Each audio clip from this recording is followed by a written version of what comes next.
What's on, ladies and gentlemen? My name's Ross, I like games, and today we need to take a little bit of a look at a winning Three Musketeers deck. You see, BT6 is now out in Japan. Those cards are now being used in tournaments, and one of the most interesting new archetypes coming around really does look to be the Three Musketeers deck. So let's take a little bit of a gander, shall we? Now, this deck list did actually come from Dragoon Hakata over on Twitter. Shout out to Ensan Gaming for, well, showing me where to find it. And we need to start off here having a little bit of a look at Digitama, because there aren't any Digitama. For reasons that will become apparent as we go through this deck list, we don't need Digitama, we're not using Digitama. Sorry about that, I guess, ladies and gentlemen, but there ain't no Digitama here. Just move along. One of the Digimon we do have, however, as we move into level 3, is Impmon. Now, when you play Impmon, you may trash a card in your hand and return a Digimon with 7 Great Demon Lords or 3 Musketeers in its type from your trash to your hand. It's a play skill. And that means, of course, that you don't want to Digivolve into this. What you really want to do is use this to have the play skill and get your 3 Musketeers back. So no Digitama needed for this particular dude, but this is a very cool play skill, and obviously this is going to be something we're using as we go along here, because you're getting your 3 Musketeers back. It means you can trash them, and then you can find them fairly easily. It's honestly kind of a little bit of a given.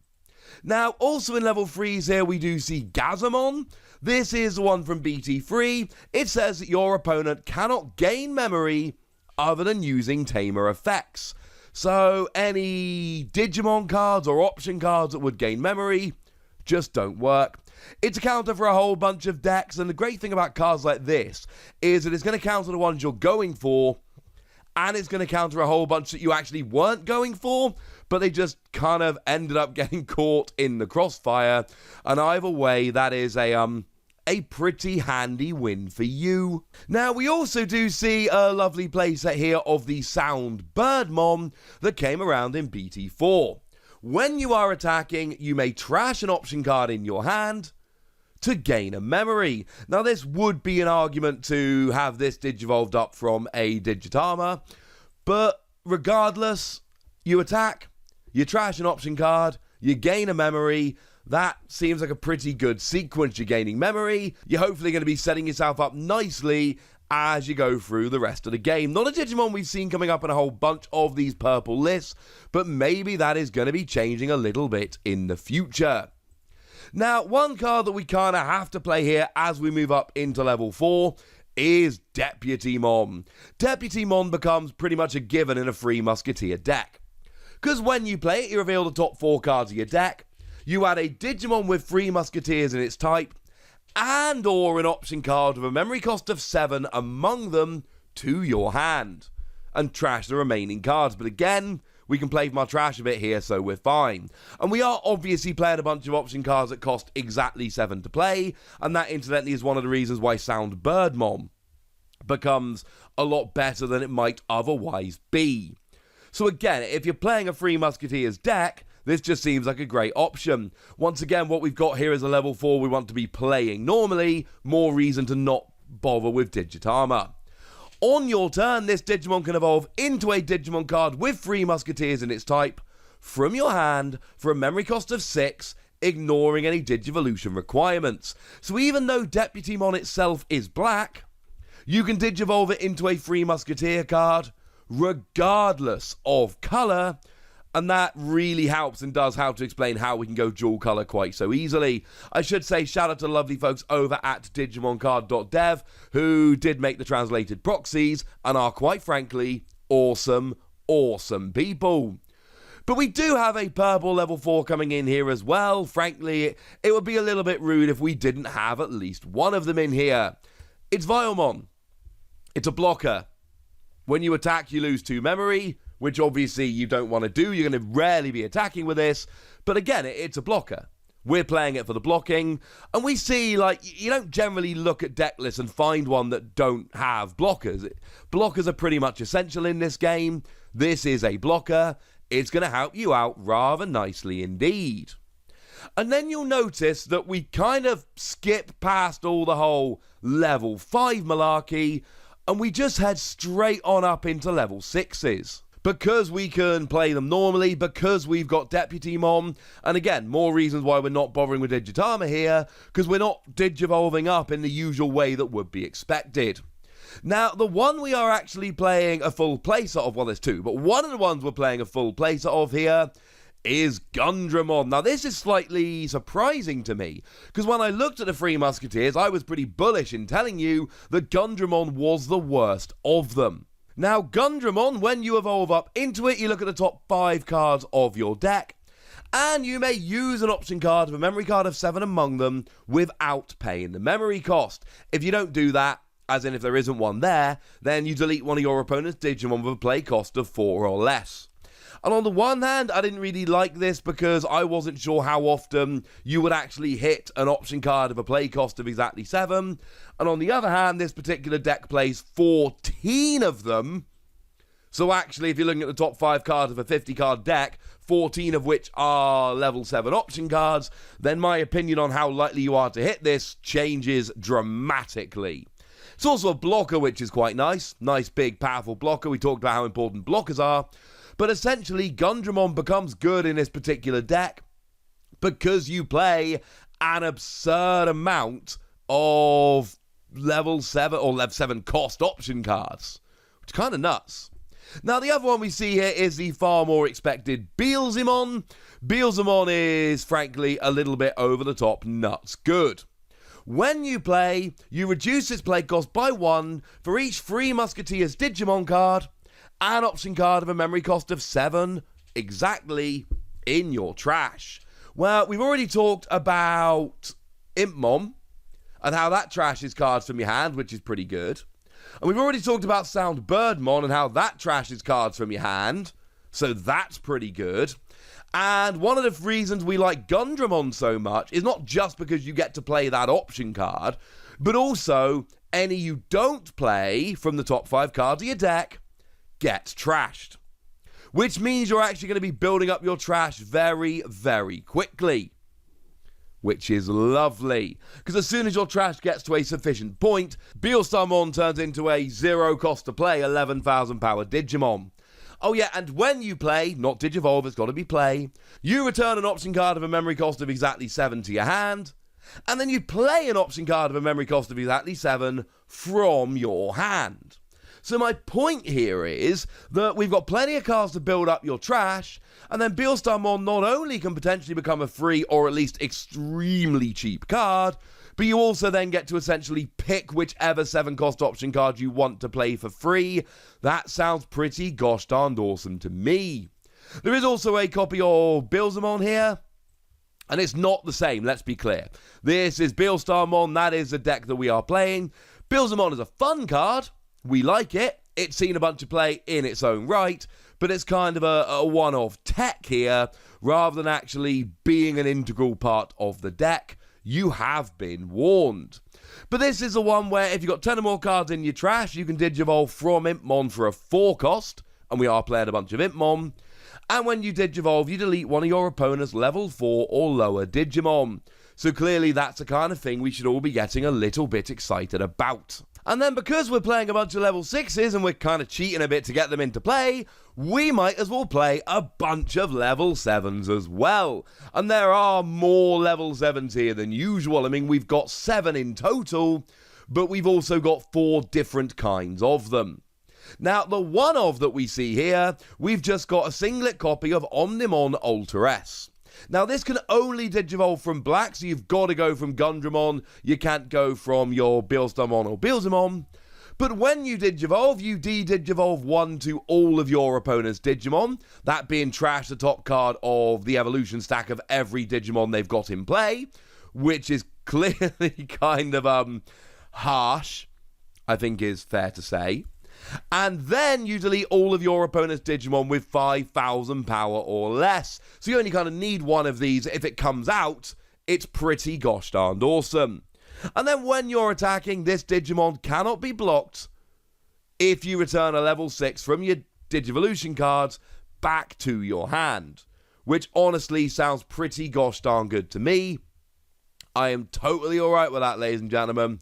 I am totally alright with that. We've then got 2 copies of Millenniummon here. Now, this can digivolve from black or purple, which is a great bonus because the level 6s you are playing just so happen to be black and purple. So it means you're going to be able to have more options here in terms of how you get into this.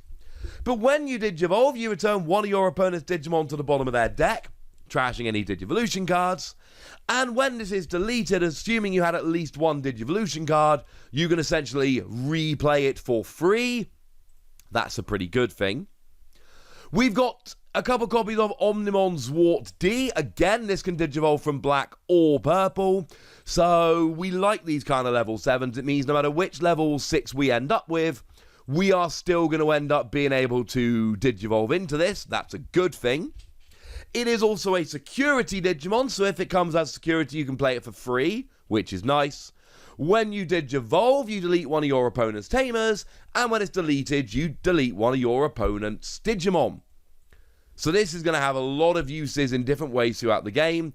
That sounds pretty good by me. And then we've got a couple copies of Omnimon Zwart. Just Zwart, not Zwart D. When you digivolve, and again, this can digivolve from black or purple, you should see where we're going here. Although we do have an exception, 6 of our 7 level 7s that we're playing are Digimon that can digivolve from either black or purple, which makes our lives significantly easier. You trash the top 3 cards of your deck, and then you may play up to 2 black or purple Digimon with a play cost of 8 or less from your trash without paying their memory cost. So you can play a bunch of free Digimon here, but bearing in mind, you can play Deputyman for free, which is then going to go and do the whole searching thing, which is pretty gosh darned awesome. It leads into a proper kind of rolling combo, as I like to look at it. And then, just in case that isn't enough, there's a second skill here, whereby when you are attacking, you may return one level 6 Digimon card from your Digivolution cards to your hand to delete an unsuspended Digimon of your opponent with a play cost of 12 or less, which is basically anything other than a level 7. Seems pretty good. Now, there is a lot going on with this deck, which is why it might be a slightly longer one than usual, because we've also got a whole bunch of option cards coming in here that have play costs of exactly 7, because that is the point of the deck. So, let's have a look at these, shall we? So, starting off then, we have got Happy Bullet Showering. This is a card that says, if you have a Digimon with 3 Musketeers in its type in play, you can use it without meeting its color requirements, which is important because we ain't playing any red Digimon, but we can still play this because we'll have 3 Musketeers. And you delete all of your opponent's Digimon with the lowest DP, which is kind of crucial because against something like a Rookie Rush deck, where they're going to have lots of, 3,000 power Digimon for argument's sake, you get to take all of them out, or it's going to do that funny thing where your opponent is going to deliberately try and not play Digimon they want to play, or play Digimon they don't want to play, to try and get around this card, and that will pretty much always be a win for you. We are playing a playset of Fly Bullet here. If you have a Digimon with 3 Musketeers in its type in play, you can use it without meeting its color requirements. You're playing a bunch of purples, so that shouldn't be an issue. And when you play it, you delete one of your opponent's level 6 or lower Digimon. Do please remember that between Gundramon and Beelstarmon here, we are not actually expecting to be paying for these cards. We are expecting to be playing them for free. So don't worry too much about it, ladies and gentlemen. You should be playing these for free, which is kind of awesome. Trump Sword from back in BT2 just lets you delete one of your opponent's unsuspended Digimon. But remember, if they're suspended, you can attack them. And if they're unsuspended, Trump Sword can take them down. It basically puts your opponent in a situation where none of their Digimon are safe, and that's pretty gosh darned cool. Nailbone from the starter deck. When you play it, you play a purple level 3 and a purple level 4 Digimon from your trash without playing their memory cost, although play effects don't activate, which is actually kind of sad because Impmon you would want the play effect to activate. Sorry. It's not the end of the world. You're still playing 2 Digimon for free, and remember, we're not expecting to be paying for this card. And then we've got Geralt Schwarmer. If you have a Digimon with a 3 Musketeers type in play, you can ignore its requirements. We play some black Digimon, but this is still kind of nice. And you delete all Digimon with a play cost of 7 or lower. Do bear in mind this reads all Digimon. It does not read all of your opponent's Digimon. But you're playing a lot of bigger Digimon that you can cheat into play here. Your opponent may well not be. So the theory basically here is that you get to get rid of all the little Digimon, but that is going to hurt your opponent way more than you. And then the hope is that essentially at that stage, your opponent's in trouble and you've got a couple of bigger Digimon out, and that is basically going to be enough to win the game.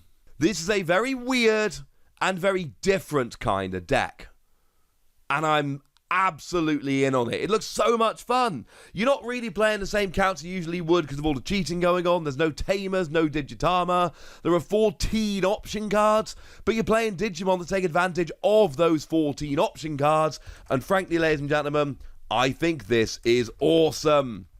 But I want to know what you think. So let me know in the comment section, would ya? Go nuts! Be nice. And then make sure you like this video, subscribe to this channel, follow me on Twitter at TheWasi. That's where we talk Digimon and a whole bunch of other card games. And please do consider checking out patreon.com/PTCGradio, where you can support the channel, get some bonus podcasts and all kinds of fun things. But by far the most important thing as always, look after yourselves till next time, would ya? Thank you very much for watching. My name's Ross, and you've been watching Wasi Plays.